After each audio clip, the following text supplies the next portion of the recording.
Galveston sits on an island where 8,000 people drowned in a single night back in 1900, and sometimes I think their ghosts never learned how to leave. My Walmart is built on what used to be residential blocks, houses that got swept away by 20-foot storm surge, families that vanished into the Gulf and never washed ashore. During my night shifts, when the store is empty except for the hum of fluorescent lights and the distant sound of waves, I can feel them watching me through the security cameras with eyes that reflect light like water. The customers who shop here after midnight aren't quite right, moving through the aisles like they're walking underwater. The clothes always damp even when it hasn't rained in weeks. Last Tuesday, a woman in a torn wedding dress bought milk with coins that were green with saltwater corrosion. And when I handed her the receipt, her fingers felt cold as Gulf water in January. She thanked me in a voice that sounded like wind through broken windows, then walked toward the exit that leads to the parking lot. Except, there's no exit on that side of the building, just a wall where one used to be. My name's Travis Boudreau, and I ended up in this coastal purgatory after my shrimp boat business went belly up in Lake Charles. Hurricane Laura took everything: my boat, my house, my wife's patience. She packed up our daughter Amelie and moved back to her mother's place in Shreveport, leaving me with debt collectors and the smell of dead fish that never quite washed out of my clothes. I drove east on Highway 82 until I hit the Galveston Causeway, figuring island life might suit a man with nothing left to lose. The tourist season pays decent money, but winter jobs are scarce as hen's teeth. That's when I saw the overnight receptionist posting at the Walmart on 61st Street. 12-hour shifts, 4 nights a week, decent benefits if you could handle the isolation. The hiring manager, a nervous woman named Betty Tran, seemed more concerned about whether I could stay awake than my qualifications. She kept glancing at the security monitors while we talked, her fingers drumming against a folder marked Night Shift Protocols in red ink. Previous receptionist quit without notice, she explained, avoiding my eyes. Just stopped showing up after 3 weeks. Left his uniform folded on the customer service counter with a note saying, "I'm sorry," written in what looked like seawater. I should have asked more questions, but rent was due and my truck needed new tires. Betty handed me a key card in that red folder, warning me to read the protocols carefully before my first shift. Some of our late-night customers can be demanding, she said, finally meeting my gaze. But if you follow the rules exactly as written, you'll be fine. The island takes care of its own, Mr. Boudreau. Just remember that some debts run deeper than money. Tonight's my first shift, and I'm about to discover what she meant. The Walmart at night feels like a ship trapped in dry dock. Too big, too empty, with aisles stretching in the darkness like cargo holds waiting to be filled. I arrived at 10 p.m. sharp, parking my rusted Tacoma between a salt-stained Camry and an ancient Buick that looked like it had been sitting there since Ike rolled through. The day shift receptionist, a college kid named Danny Wynn, looked relieved to see me. His uniform shirt was soaked with sweat despite the aggressive air conditioning, and he kept glancing toward the pharmacy section like something might emerge from behind the pill bottles. "Thank Christ you're here," he muttered, grabbing his backpack. Betty left the protocols on the counter. "Read them before midnight, and whatever you do, don't think you know better than what's written down." He was halfway to the door before I could ask what he meant. The customer service counter sits near the front entrance, surrounded by lottery ticket displays and money transfer kiosks. Security monitors show empty aisles, bathed in that harsh white light that makes everything look like a morgue. I settled into the chair, still warm from Danny's body heat, and opened the red folder. Galveston Walmart Night Shift Protocols. For overnight receptionist use only. Rule 1. Between midnight and 6 a.m., only process returns for items purchased with cash. If a customer presents a receipt showing card payment, politely explain that our system is down for maintenance. Do not argue if they insist. Simply repeat the phrase, "Island policy, I'm sorry," until they leave. Rule 2. If the pharmacy lights turn on by themselves, immediately announce over the intercom, "Attention shoppers, the pharmacy is closed until 8 a.m. tomorrow." Wait exactly 30 seconds, then make the announcement again. Continue every 30 seconds until the lights turn off. Rule 3. Customers wearing formal wedding attire should be served quickly and without eye contact. Accept whatever payment they offer, even if it appears damaged or corroded. Do not count change. Whatever they give you is correct. Rule 4. If you hear children's laughter from the toy section after 2 a.m., do not investigate. Turn up the radio at your station and focus on paperwork until the sound stops. Rule 5. Should a customer ask for directions to the old neighborhood, point toward the rear loading dock and say, "Through the back, past where the oleander used to grow." Do not ask questions about this response. Rule 6. If water begins dripping from the ceiling tiles, place buckets underneath and call the maintenance number written below. Maintenance will not answer. This is expected. Leave a detailed voicemail describing the location and severity. Rule 7. Never unlock the front doors before 6 a.m., regardless of who is outside or what emergency they claim to have. The island decides who enters and when. I read through the list 3 times, my stomach churning like choppy water. Some of these made a twisted kind of sense. Wedding dress lady from last Tuesday, the pharmacy lights that supposedly had electrical problems, but children's laughter in an empty store, customers asking about neighborhoods that got washed away over a century ago. The maintenance number was written in faded pencil. Ask for Beauregard Thibodeau. Tell him the water's coming back. At 11:47 p.m., my first customer shuffled through the automatic doors. An elderly man in a Saints jersey, clutching a bag of cat food and moving like his joints were full of sand. Normal enough, except the shoes left wet footprints on the tile, and when he reached my counter, I could smell brine and seaweed. "Need to return this," he said, sliding the bag across the counter. The receipt was soggy, the ink bleeding together, but I could make out the card payment symbol. My mouth went dry. Rule 1 was about to be tested. "I'm sorry, sir, but our system's down for maintenance tonight. I can only process cash returns."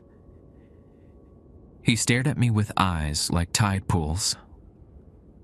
"Island policy," I added quickly. The old man nodded once and picked up his cat food. As he shuffled back toward the entrance, I noticed his footprints were already evaporating, leaving only the faint scent of golf salt behind.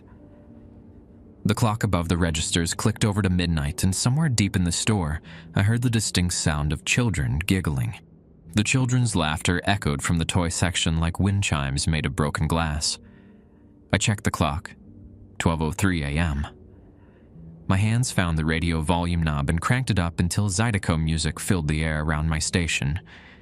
The sound of accordions and washboards couldn't quite drown out the giggling, but it gave me something else to focus on.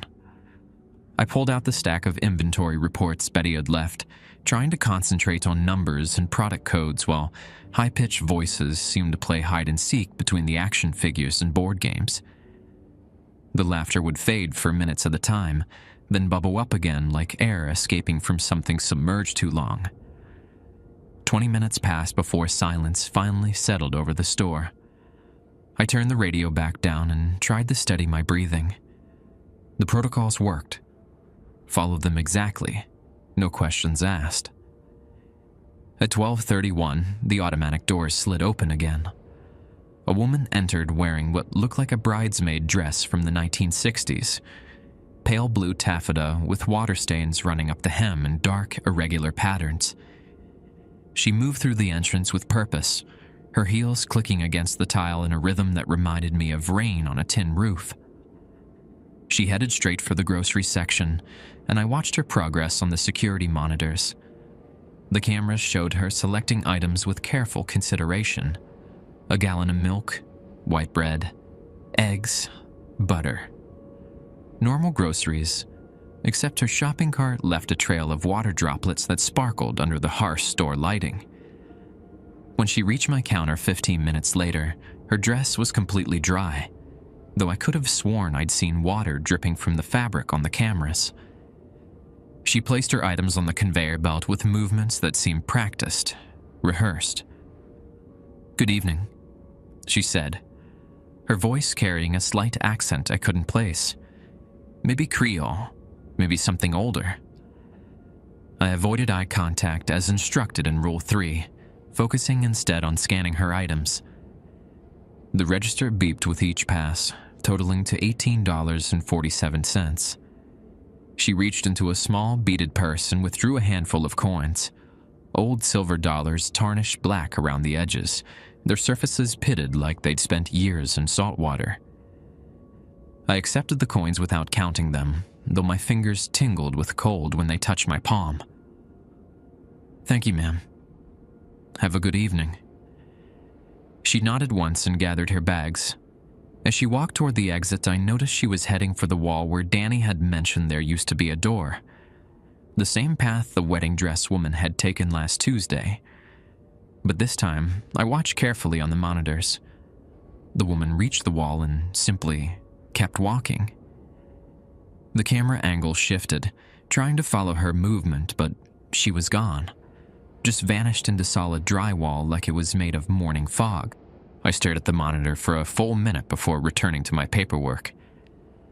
The silver dollars in my register drawer had transformed into regular quarters, warm to the touch, and dated from this decade. At 1:15 a.m., the pharmacy lights flickered on. The entire back section of the store suddenly blazed with white fluorescence, and I could see the shadows of pill bottles and medical equipment casting long shapes across the floor. I grabbed the intercom microphone with hands that barely shook.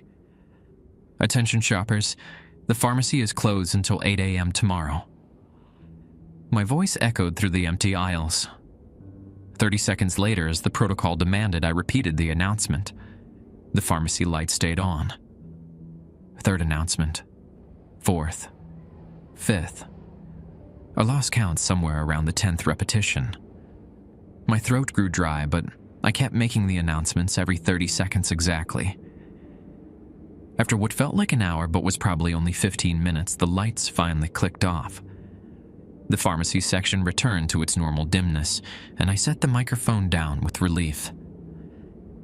The next customer arrived at 2:22 a.m., a middle-aged man in a Houston Astros cap, his jeans and t-shirt damp with what looked like seawater. He approached the counter with a purposeful stride that reminded me of customers back home who knew exactly what they wanted. "Excuse me," he said, his voice carrying the flat vowels of East Texas. "Can you tell me how to get to the old neighborhood?" My stomach dropped. Rule 5. I pointed toward the rear of the store, past the electronics section toward the loading dock. Through the back, past where the oleander used to grow. The man's face brightened with what looked like genuine relief. "Thank you kindly. Been looking for my way home for a long time now."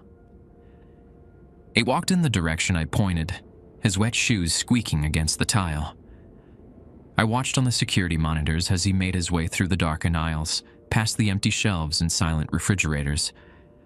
When he reached the loading dock area, he stopped in front of the heavy metal doors that led to the truck bay. Like the woman in the bridesmaid dress, he simply walked forward and disappeared. Not through the doors, but into them, as if the steel and concrete were nothing more than evening mist over the bay. I checked my watch. 2:47 a.m. 3 hours and 13 minutes until sunrise. 3 hours and 13 minutes until I could walk out those front doors and pretend this was all just island folklore, an overact of imagination. But the quarters in my register drawer had been silver dollars. The wet footprints had been real. And somewhere in the toy section, I could swear I heard the faint echo of children's laughter starting up again. I reach for the radio volume knob and turn up the music, letting the sound of fiddles and steel guitars wash over me like a prayer. Hi everyone. Before we move forward, I have something exciting to tell you. Many of you asked for stories without the strange rules, so I created a brand new channel just for that. It's called Mr. Grimm Archive. The link is in the description, or you can click the card above. I think you'll really enjoy it. So check it out whenever you want some more exciting types of stories. Also, I hope you're enjoying the 2 uploads a day. Let me know in the comments if you like some stories from your location. Now, let's continue with today's story. The children's laughter died away after another 20 minutes of accordion music. But by then, my nerves felt scraped raw as barnacles on a pier post. I'd used 4 of the 7 rules already, and it wasn't even 3 a.m. yet. The protocols were working, keeping whatever haunted this place at bay, but each encounter left me more drained than the last. At 3:17 a.m., I noticed the first dark circle. A single drop of water had hit the tiles somewhere behind me, leaving a wet spot near the money transfer kiosks. I turned in my chair and looked up at the ceiling tile directly above, yellowed and slightly warped around the edges, older than the rest. More drops began falling in steady intervals like a broken faucet. The dark circles multiplied on the floor, spreading outward from that first spot. I checked the protocols again. Rule 6. Water dripping from ceiling tiles. Place buckets underneath. Call maintenance. I found a yellow mop bucket in the cleaning supply closet and positioned it under the leak. The maintenance number was written in that same faded pencil. Ask for Beauregard Thibodeau. Tell him the water's coming back. I dialed the number, a suspecting voicemail. The phone rang once, twice, then connected to a gravelly voice that sounded like it had been filtered through decades of cigarettes and Gulf Coast humidity. Thibodeau maintenance? My heart jumped. The protocol said maintenance wouldn't answer, but he was a man on the line, waiting for my response. This is Travis at the Walmart on 61st Street. We've got water dripping from ceiling tiles near the front counter. Ah, hell, the voice said, and I could hear the disappointment like he'd been expecting this call for years. How bad is it, son? Just started. Maybe 1 drop every few seconds. That's how it always begins. You got buckets? Yes, sir. Already placed one. Good boy. Listen close now. That water ain't from no busted pipe. It's seepage from the old foundation, and it only gets worse from here. You keep them buckets emptied, you hear? Don't let it overflow. Not even once. The line went quiet for a moment, filled only with the sound of distant static. Mr. Thibodeau? I asked. Still here. You new to the night shift? Yes, sir. First night.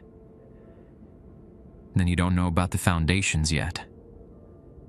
That Walmart's built on what used to be Tremont Street, a couple blocks from where the old Sacred Heart Church stood. Hurricane of 1900 took everything. Houses, people, children playing in their yards when the water came up. The drops were falling faster now, and I could see dark stains spreading across other ceiling tiles throughout the store. Water was beginning to collect in small pools across multiple sections. Mr. Thibodeau, I think I need more buckets. How many tiles? I counted the spreading stains on the security monitors. Looks like maybe 12, 13 spots. He sighed, a sound like air escaping from old bellows. That's more than we usually get this early in the season. Must be a big storm coming, stirring things up down deep. You got enough buckets in that supply closet for maybe 6, 7 leaks. Rest you have to improvise with trash cans, whatever you can find. I spent the next 20 minutes running through the store, collecting every container I could locate. Trash bins from the restrooms, plastic storage tubs from housewares, even a few decorative flower pots from the garden center. By the time I'd positioned them all, a steady rhythm of water drops created a strange percussion throughout the building, like rain on a tin roof, but from the inside out. The water in the buckets wasn't clear. Each one collected a slightly different shade, some dark as coffee, others with a greenish tint that reminded me of algae blooms and stagnant bayous. One bucket near the electronics section was filling with water that looked red in the harsh fluorescent light. At 3:52 a.m., a customer entered who made my breath catch in my throat. She couldn't have been more than 8 years old, wearing a white dress with puff sleeves and patent leather shoes that gleamed like they were still wet. Her dark hair hung in ringlets around the face that would have been pretty, if not for the way her skin looked, pale and slightly translucent, like she'd been underwater too long. She walked straight to the toy section, moving with the purposeful steps of someone who knew exactly where they were going. I watched on the monitors as she picked up a baby doll from one of the shelves, an old-fashioned one with a porcelain head and cloth body. The little girl cradled the doll against her chest and began walking toward my counter. Each step left a small puddle on the floor, and I could see now that her white dress was actually soaking wet, water streaming down the fabric in rivulets that never seemed to end. When she reached the counter, she looked up at me with eyes that were too dark, too deep, like looking into the Gulf on a moonless night.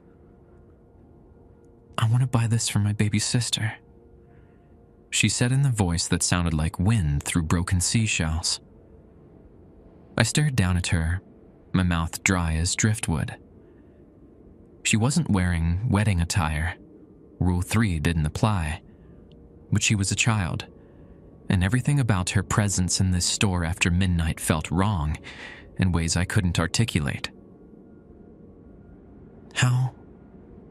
How much money do you have?" I asked. She reached into a small pocket and withdrew a handful of coins that were green with verdigris, so corroded I couldn't make out the denominations. Water dripped from her small fist as she placed them on the counter. I picked up the doll to scan its barcode, but my hands were shaking so badly I nearly dropped it. The price came up as $24.99, but when I looked at the coins she'd given me, they seemed to multiply and shift before my eyes. I blinked, and suddenly there were exactly $25 in clean, dry quarters arranged in neat stacks. "Thank you," the little girl whispered. She took the doll and walked toward the same wall where the other customers had disappeared. But instead of vanishing into the drywall, she stopped and turned back to face me. "Tell Mama I found Sister's doll," she said. "Tell her we're playing in the attic where the water can't reach us." Then she was gone. Not through the wall, but simply gone. Like fog burning off in morning sunlight. I sat in my chair, listening to the steady rhythm of water collecting in buckets throughout the store, and tried to convince myself that what I just experienced had some rational explanation. But the quarters in my register were real, and the wet footprints were still evaporating on the tile. Around me, the buckets continued filling with water that shouldn't exist, coming from ceiling tiles that covered ground where families once lived and died. The building felt heavier now, like the weight of all that history was pressing down from above. The clock above the registers showed 4:23 a.m., less than 2 hours until sunrise. The water in the buckets rose steadily, and I found myself checking them every few minutes like a sailor watching the bilge pumps on a sinking boat. Some containers were filling faster than others. The bucket near electronics was nearly overflowing with that rust-colored water, while the one by the pharmacy collected drops so slowly I could count them. At 4:31 a.m., I made my first round to empty the fuller containers. The water felt wrong against my hands. Some buckets held liquid that was ice cold despite the store's warmth. Others contained water so warm it steamed when it hit the sink drain in the employee break room. The rust-colored water from electronics left an oily residue on my palms that wouldn't wash off completely, no matter how much soap I used. When I returned to my station, a man in his 30s was standing at the front entrance, pressing his palms against the glass doors. He wore a business suit that looked expensive once but was now waterlogged and torn, the fabric clinging to his frame like seaweed. His tie hung loose around his neck and his shoes were missing entirely. He knocked on the glass, 3 sharp raps that echoed through the empty store. I glanced at the clock, 4:41 a.m. Rule 7 was crystal clear. Never unlock the front doors before 6 a.m., regardless of who is outside or what emergency they claim to have. But this man looked desperate, his face pressed against the glass, mouth moving in words I couldn't hear through the thick doors. He knocked again, more urgently this time. Then he stepped back and I could see him clearly. His suit jacket was missing buttons, his white shirt was torn across the chest, and there were dark stains on the fabric that looked like dried blood or mud. His hair was slicked back with water, and when he looked directly at me, his eyes reflected the store's fluorescent lighting like a night animal caught in headlights. The man pointed at his watch, then held up his fingers. 5, then 4, then 3. He was counting down to something, his mouth forming words that looked like, "Please," and "Help me," and something else I couldn't make out. My hand moved toward the door controls before I caught myself. Rule 7 existed for a reason. The island decides who enters and when.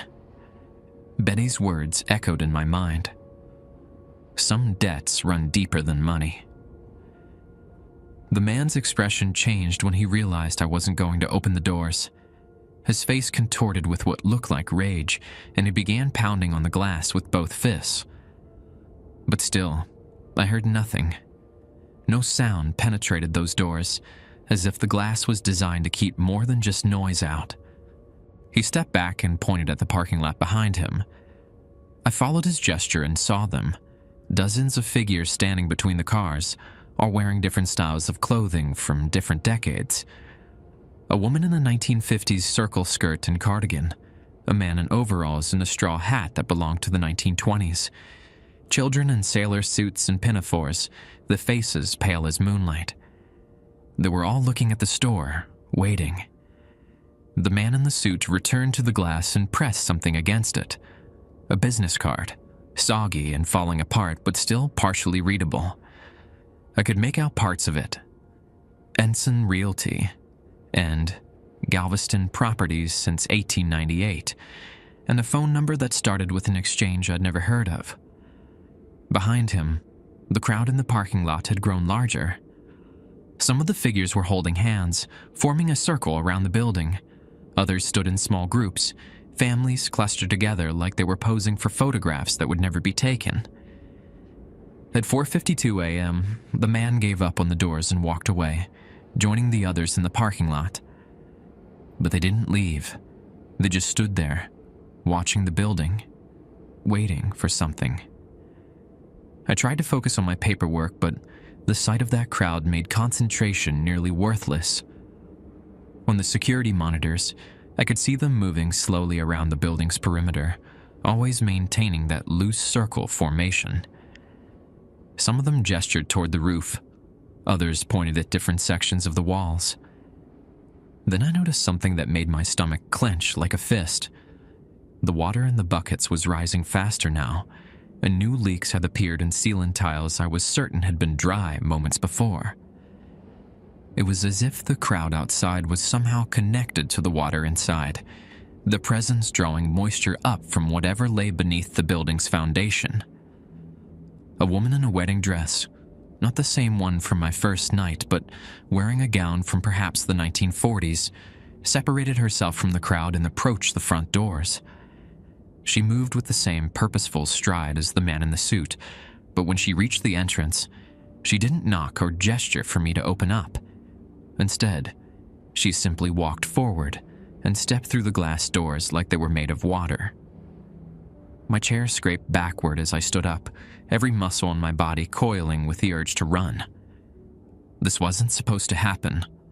The rules protected the store, kept things in balance. But she was inside now, dripping seawater onto the tile as she approached my counter. "Excuse me," she said. her voice carrying the accent of old Galveston society, cultured, refined, with just a hint of the South. I'm looking for my husband. He was supposed to meet me at the church for our anniversary celebration, but I'm afraid I've gotten turned around. Her wedding dress was elaborate, layers of silk and lace with a train that pooled water around her feet. The fabric had the yellowish tinge of age, and there were dark stains across the bodice that could have been anything. "Ma'am, I started, but she continued as if I hadn't spoken. "We were married at Sacred Heart on September 8th, 1943. Such a beautiful ceremony, right before he shipped out to the Pacific. He promised he'd come back for our anniversary, and he always keeps his promises." September 8th. The date of the Great Hurricane was September 8th, 1900, but she was talking about 1943, which meant the storm, I said quietly. Her smile was radiant and heartbreaking. Oh yes, there was a storm that night. But we danced anyway, in the church hall while the wind howled outside. Everyone said we were crazy, but love makes you do crazy things, doesn't it? She reached into a beaded purse and withdrew a photograph, black and white, edges curled with moisture. It showed a young couple on church steps, the woman in the same dress she wore now, the man in a Navy uniform. Both were smiling at the camera, and behind them I could see the Gothic spires of what must have been Sacred Heart Church. "Have you seen him?" she asked, holding out the photograph. "He's very handsome, and he always wears his dress uniform when we go dancing." The photograph was dry in my hands, but when I looked up, the woman was gone. Only a puddle of seawater remained where she'd been standing, and the front doors were closed and locked, just as they should be. Outside, the crowd had grown even larger, filling the entire parking lot with figures from across more than a century of Galveston's history. The photograph of the Navy couple remained dry in my hands, but the edges began to curl and yellow as I stared at it. Within moments, it had aged decades, the faces becoming grainy and indistinct until only the shadow of their embrace remained visible. I set it on the counter, afraid to hold it any longer. Outside, the crowd had organized itself into something that looked almost like a formation, rows of figures arranged by decade, with the oldest toward the front and the most recent toward the back. They faced the building like an audience waiting for a performance to begin. At 5:03 a.m., the bucket near electronics finally overflowed. Rust-colored water spilled across the tile in a spreading pool that moved with purpose, flowing not toward the drains but in the straight line toward the front of the store. I grabbed towels from the cleaning supplies and tried to mop it up, but the liquid felt thick as motor oil and left stains on everything it touched. More buckets began overflowing in rapid succession, the one by the pharmacy, another near the grocery aisles, a third by the garden center entrance. The water mixed on the floor, creating swirling patterns that reminded me of aerial photographs of hurricane storm systems. Dark water spiraling, with clear red mixing with brown, all of it flowing in the same direction, like tributaries feeding a river. I called Thibodeau's number again, but this time it went straight to a recording. "You've reached Beauregard Thibodeau. If the water's rising, you're already too late. If it ain't, check back tomorrow." The beep sounded, but I couldn't think of anything to say that would make sense, so I hung up. The security monitors showed something that made my throat close up like a clenched fist. The figures in the parking lot were moving now, not toward the building, but in the slow procession around its perimeter. They walked in single file, each person keeping precise distance from the one in front, their movement creating a spiral pattern that tightened with each rotation. As they walked, the water inside the store responded. The spreading pools began to flow faster, and I could hear new leaks starting in sections of the building where the ceiling had been dry all night. The sound was like heavy rain, but coming from above instead of outside. At 5:17 a.m., a group of customers entered through the front doors. There were 5 of them, a family consisting of 2 parents and 3 children, all wearing Sunday clothes that looked like they belonged to the 1950s. The father wore a brown suit with wide lapels, the mother a floral dress with a full skirt. The children were dressed in their finest clothes, the oldest boy in shorts and suspenders, the 2 younger girls in matching white dresses with Mary Jane shoes. They moved through the entrance together, and I noticed immediately that their clothes weren't wet. These weren't like the other midnight customers who dripped seawater and left puddles. This family looked as normal as any shoppers I might have helped during my days working retail in Lake Charles. But something was wrong with their faces. Not wrong in an obvious way. Their features were all in the right places, their expressions pleasant and composed. But there was a quality to their faces that reminded me of old department store mannequins, too perfect and slightly waxy, as if someone had tried to recreate human features from memory rather than life. The father approached my counter while the mother and children dispersed into the store. On the security monitors, I watched them moving through the aisles with purpose, selecting items and placing them in shopping baskets that materialized in their hands. "Good evening," the father said, his voice carrying the measured cadence of old radio announcers. "We're having a little celebration tonight and need to pick up a few things." "What kind of celebration?" I asked, though every instinct I'd developed over 4 hours of this shift told me I shouldn't engage. "Anniversary party," he replied, straightening his tie. 43 years of marriage. My wife wanted to recreate our wedding reception, down to the last detail. She's very particular about getting things just right.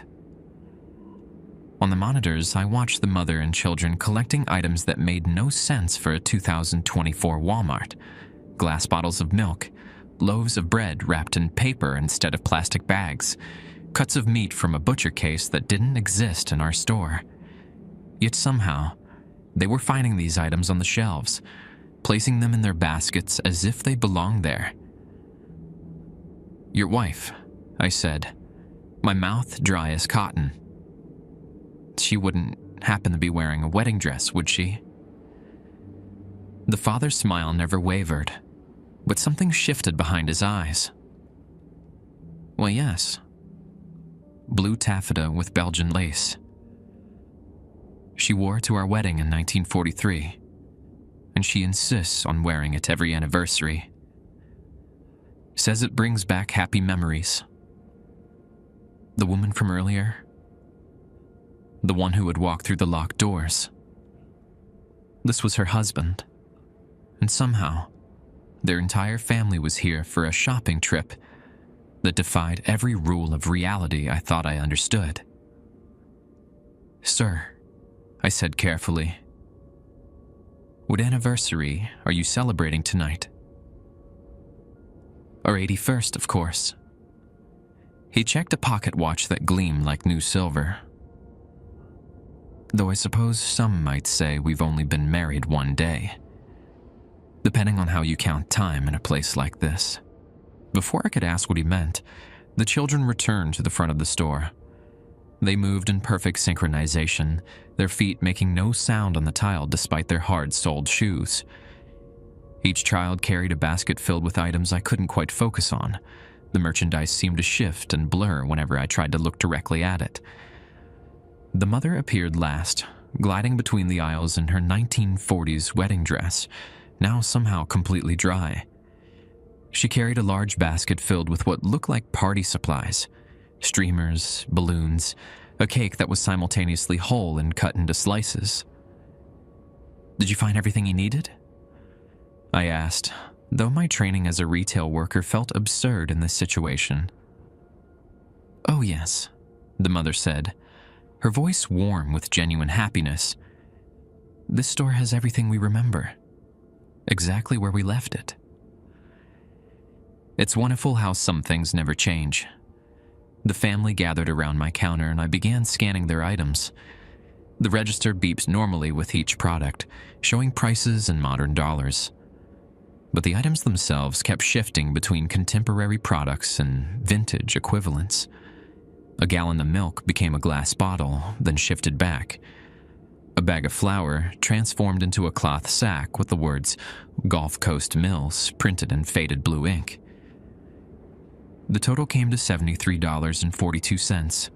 The father reached into his jacket pocket and withdrew a roll of bills held together with a rubber band. The money looked real, crisp $20 bills with modern security features. But when he handed it to me, the bills felt warm and slightly damp. "Keep the change," he said. "Consider it a tip for staying open so late. Most places close before the anniversary parties begin." As I counted out his change, the mother leaned across the counter toward me. Up close, I could see that her makeup was applied perfectly, but in the style that belonged to another era entirely. Her lipstick was dark red, almost purple, and her eyebrows were thin pencil lines drawn over her natural brows.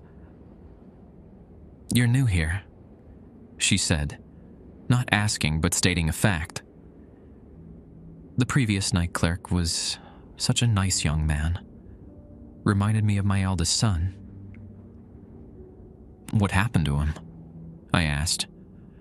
"Oh, he's still here," she said, glancing toward the wall where customers had been disappearing all night. "He just moved to a different shift, you might say. The island takes care of its own, especially those who understand the importance of family gatherings." The family gathered their bags and began walking toward the exit. But as they reached the doors, the father turned back to me. "Enjoy the rest of your evening," he said. "Dawn comes early this time of year, and there's still so much night left to experience." They walked through the doors, not through the glass like the woman had done earlier, but through the actual opening as the automatic sensors triggered normally. I watched on the security monitors as they joined the crowd in the parking lot, which parted to welcome them like they were expected guests arriving at their own party. The clock above the registers showed 5:41 a.m., 19 minutes until sunrise, and the water on the floor was still rising despite my efforts to contain it. The crowd outside had grown to fill not just the parking lot but the adjacent streets, hundreds of figures from different eras all facing the building and waiting for something I was beginning to suspect I didn't want to understand. The water was ankle deep now in some sections of the store, flowing in channels that carved themselves through the aisles like a miniature river system. I'd given up on the buckets. They were floating now, bobbing in the current like small boats adrift in a flood. The liquid carried debris that shouldn't exist. Pieces of wooden furniture, scraps of wallpaper, children's toys from decades past. At 5:43 a.m., I heard footsteps coming from the employee break room. Not the soft splash of someone walking through water, but the crisp sound of dress shoes on dry tile.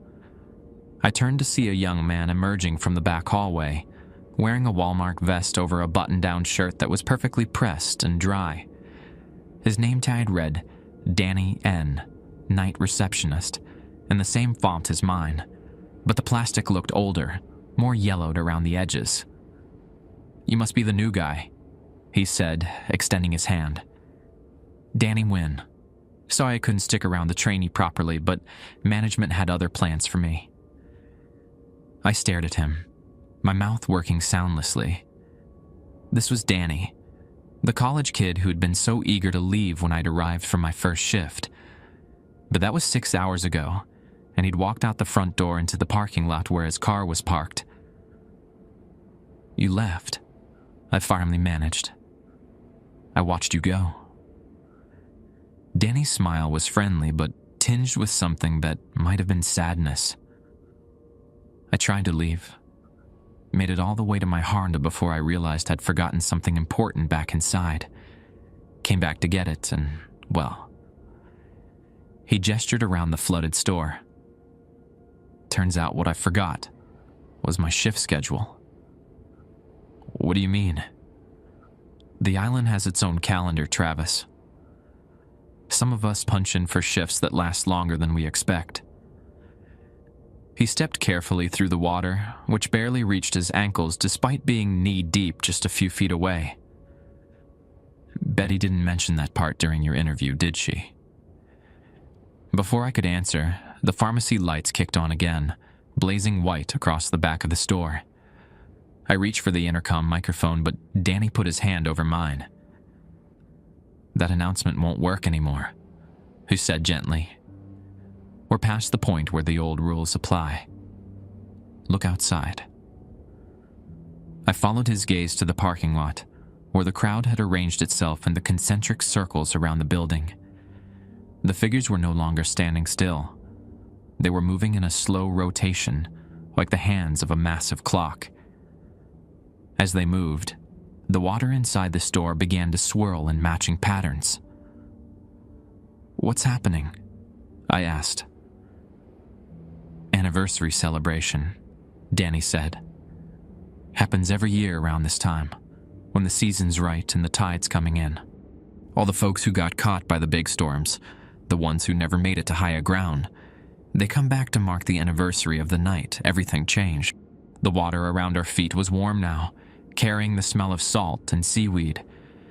I could see objects floating in the current that defied explanation.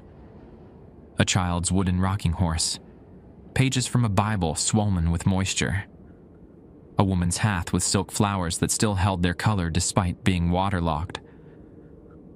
"The previous receptionist," I said, "the one who left his uniform folded on the counter. Marcus Rodriguez. Good kid. Lasted almost a month before he figured out what was really going on." Danny adjusted his vest, smoothing down fabric that showed no signs of wear despite being submerged. He tried to break the rules. He thought he could force his way out during one of the anniversary nights. Turns out the island doesn't appreciate employees who don't honor their commitments. "Where is he now?" Danny pointed toward the wall where customers have been disappearing all night. "Same place we'll all end up eventually. The island takes care of its own, but it expects loyalty in return. Marcus learned that the hard way." The clock above the registers showed 5:52 a.m., 8 minutes until sunrise, but the store felt darker than it had all night, as if the approaching dawn was somehow being held back by the crowd outside. "I need to get out of here," I said, taking a step toward the front doors. "I wouldn't recommend that," Danny said. "Not tonight. The anniversary celebrations can get pretty intense, and you haven't been here long enough to understand the local customs." As if to prove his point, the front doors swung open without anyone approaching them. The family in 1950s clothing entered again, but now they weren't alone. Behind them came a procession of other customers: the elderly man with the cat food, the woman in the blue bridesmaid dress, the little girl with the baby doll, dozens of others I'd served throughout the night. They moved through the water-filled store like they were walking on solid ground, the clothing dry despite the flood around their feet. Each carried the items they'd purchased, but now those products had transformed completely. The modern packages had become vintage equivalents, as if the store itself was reverting to an earlier version of itself. "You see," Danny explained, "this place sits on top of a lot of history. The 1900 hurricane, Hurricane Carla in '61, Ike in 2008. Every time the water comes up, some folks don't make it to safety. But they don't really leave either. They just wait. And one night a year, they get to come back and shop for the things they never got to buy, celebrate the anniversaries they never got to have." The customers were arranging themselves throughout the store, setting up what looked like a reception. Tables materialized from nothing, covered with white cloths that rippled in the flowing water. The family from the 1950s began unpacking their purchases, which had transformed into party decorations and food platters that belonged to their era. "The night shift," I said, understanding beginning to dawn like a sick feeling in my stomach. "We're here to serve them." "Exactly. And once you've worked an anniversary night, well, you become part of the staff permanently. The island values good customer service." I looked toward the front doors, but the crowd outside had moved closer now, pressed against the glass like they were peering into an aquarium. Their faces were expectant, patient, like they knew something I didn't. "There has to be a way out," I said. Danny's expression grew sympathetic. "Maybe. But think about it. Where would you go? Your boat business is gone. Your wife left you. You've got debt collectors breathing down your neck. At least here you've got steady work, and no worries about rent or groceries or keeping the lights on." The water continued rising, now deep enough that I had to lift my feet to avoid slipping, but Danny moved through it effortlessly, as if the flood was just an illusion that couldn't touch him. "Besides," he continued, "look around. These people have been waiting over a century to have their anniversary celebration. Wouldn't want to disappoint them by leaving early, would you?" The customers throughout the store began setting up their party, hanging streamers that shimmered like seaweed, arranging flowers that bloomed despite being underwater.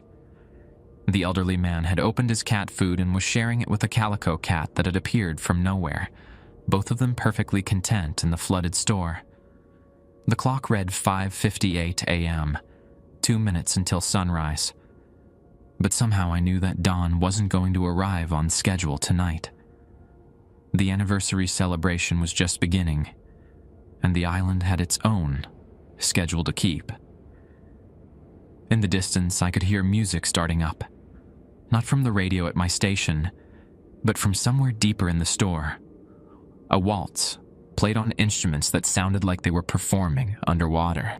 The waltz music grew louder, and I could see couples beginning to dance between the grocery aisles. The woman in the blue bridesmaid dress swayed with a man in a Confederate soldier's uniform, their movements creating ripples in the knee-deep water. The little girl with the baby doll sat on a checkout counter that had somehow transformed into an ornate church pew, her legs swinging contentedly as she watched the celebration unfold. "It's beautiful, isn't it?" Danny said, his voice carrying genuine warmth. "They've been waiting so long for this. Some of them haven't danced since the night the water took them." I backed toward my customer service station where the protocols folder still lay open on the counter. The rules seemed pointless now, but I flipped through them anyway, searching for something that might help me understand what was happening. "Looking for an escape clause?" Danny asked, following me through the water. I tried that too. Read those rules forward and backward, looking for loopholes or exceptions. But here's the thing about island policy. It's not written down in any manual. It's older than regulations, deeper than corporate procedure. The clock above the registers had stopped at 5:59 a.m. The minute hand quivered occasionally, as if trying to move forward, but something held it back, like a dam holding back floodwaters. "Why isn't dawn coming?" I asked. "Because the anniversary isn't over yet. Time works different during the celebrations. One night can last as long as it needs to. I've been here for what feels like weeks, but Danny from the day shift thinks I just walked out 6 hours ago." More couples joined the dance, spinning through aisles that had become a ballroom. The harsh fluorescent lighting had softened into something that looked like candlelight, casting warm shadows that moved like living things across the walls. Party tables laden with food from different eras stretched through sections that should have held automotive supplies and sporting goods. At the center of it all, the family in 1950s clothing had set up what looked like a wedding reception. The mother in her 1940s dress was cutting an elaborate cake, while her husband in the brown suit poured champagne from bottles that sparkled like they contained liquid starlight. Their children ran between the tables, laughing with voices that sounded like wind chimes in a Gulf breeze. "They look happy," I said, and meant it. "They are happy," Danny replied. "Happier than they've been since September 8th, 1943. That's when the hurricane caught them during their anniversary dinner at the Tremont Hotel. They never got to finish their celebration." I watched the family, trying to reconcile what I was seeing with everything I'd been taught about death and the afterlife growing up in Louisiana Catholic churches. These people didn't seem like lost souls or vengeful spirits. They seemed like neighbors gathering for a community celebration, the kind of event that used to bring together entire towns before television and air conditioning drove everyone indoors. "What happened to Marcus Rodriguez?" I asked. Demi's expression grew sad. "He panicked during his anniversary night. He started breaking rules, trying to force his way out through the back loading dock. The island didn't appreciate his lack of respect for the guests." "Where is he?" "Still here. Still working his shift, but he's..." Denny paused, choosing his words carefully. "He's more like them now than like us. The island takes care of its own, but it expects commitment in return." A new sound joined the waltz, the distant rumble of thunder, though no storm clouds were visible through the store's skylights. The water around our feet began to move faster, swirling in patterns that matched the dancers' movements. "The tide's turning," Danny said, glancing toward the front doors. "Anniversary celebrations always end the same way, with the water going back to where it came from. Question is, what goes back with it?" The front doors stood open now, though I couldn't remember seeing them unlock. Through the entrance, I could see the parking lot was flooded, water reflecting the store's lights like a mirror. The crowd that had surrounded the building was wading through the flood, some up to the waist, others walking on the surface like it was solid ground. "I could try to leave now," I said, though the words felt hollow even as I spoke them. "You could try," Danny agreed. "But look at what you'd be walking away from. A steady job, co-workers who understand what you've been through, customers who appreciate good service. Where else are you going to find that?" He had a point. Back in Lake Charles, I'd been just another failed businessman drowning in debt. Here, despite the strangeness of the situation, I was needed. These people, living or dead, depended on the night shift to help them complete their unfinished business. But something deeper than reason told me that if I didn't leave now, I never would. The anniversary celebration would end, the water would recede, and I'd be standing behind that customer service counter waiting for the next shift to begin, and the next, and the next. "I'm sorry," I told Danny, and meant it. I waded toward the front doors, pushing through water that seemed to grow thicker with each step. The anniversary guests watched me pass with expressions that ranged from curious to disappointed, but none tried to stop me. The woman in the 1940s wedding dress looked up from cutting her cake. "Leaving so soon? The party's just getting started." "I'm sorry, ma'am. I need to get home." "Home," she repeated, tasting the word like something foreign. "I remember home. Little house on Winnie Street with a porch swing and morning glories growing up the railings. The storm took it all away in one night. I'm sorry for your loss." She smiled, and for a moment her face looked almost solid, almost alive. "Thank you for saying that. Not many people remember to be sorry about old losses." I reached the entrance, where water from the flooded parking lot lapped at the threshold. My truck was out there somewhere, keys in my pocket, highwayed back to the mainland just a few miles away. "Travis," Danny called from behind me. "Think about this. You leave now. You're just going back to the same problems you were running from. Debt collectors, empty bank account, sleeping in your truck because you can't make rent. Is that really better than steady work in a community that needs you?" I paused at the threshold, feeling the Gulf water wash around my ankles. The storm-damaged Honda Civic I'd parked next to was completely submerged now, but somehow, my truck still sat above the waterline, like the flood was avoiding it. "Maybe not," I said. "But at least it's my choice to make." I stepped through the doors and into water that felt like January Gulf currents, cold enough to steal breath, strong enough to knock me off my feet if I wasn't careful. Behind me, the waltz music continued, and I could hear Danny's voice calling something I couldn't quite make out. The water rose with each step toward my truck, but I kept moving, focused on the rusted Tacoma that represented my only chance at maintaining some semblance of a normal life. Whatever normal meant after a night like this. As I reached the driver's door, I looked back at the Walmart.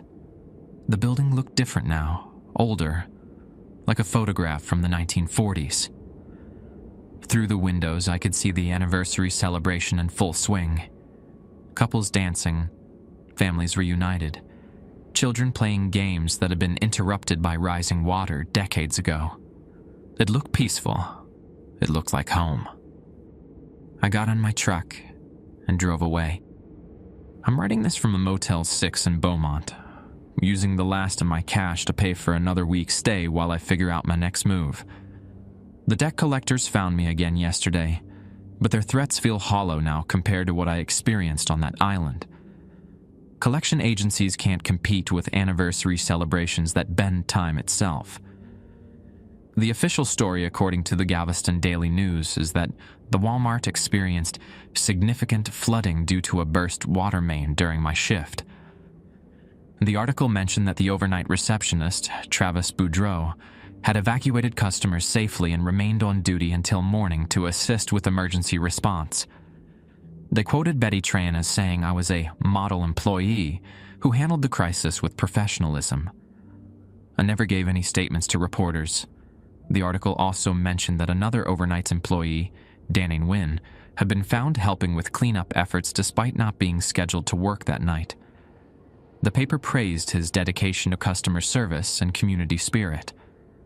There was a photograph, Danny in his Walmart vest, standing in what looked like a perfectly dry store, smiling at the camera like he just won Employee of the Month. I drove past the store twice after that first night, always during daylight hours, always from the safety of 61st Street with my engine running. The building looked normal. Clean floors, bright lighting, customers shopping for groceries and household items like any suburban Walmart. But I noticed things that made my hands shake on the steering wheel. Certain ceiling tiles that looked newer than others. A customer service counter that seemed positioned differently than I remembered. And a bronze plaque near the entrance that hadn't been there before. The plaque read, "In memory of the families who found shelter here during the great storms. Their stories live on in the heart of our community. Dash, Galveston Historical Foundation, 2024. Betty Tran called me once, about a week after that night. She wanted to know if I planned to return to work, mentioned something about the night shift still needing coverage.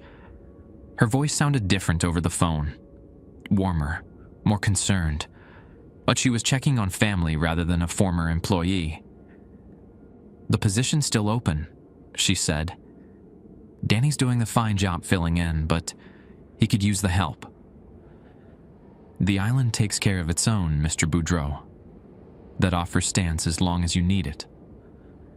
I told her I'd found work elsewhere, which wasn't entirely a lie. I'd picked up shifts at a truck stop outside Houston, washing dishes and stocking shelves for minimum wage.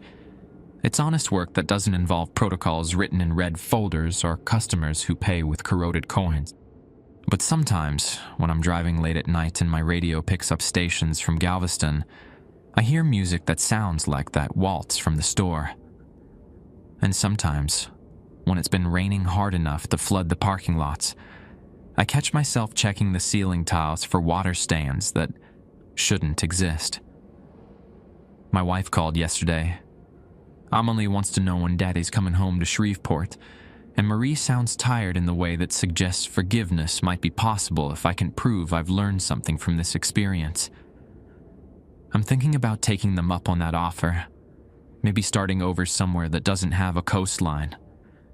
The debt collectors can find me anywhere, but at least inland, the only water falling from the ceiling comes from actual leaky pipes, and the only customers shopping after midnight are insomniacs buying ice cream and energy drinks, not anniversary parties that last for decades.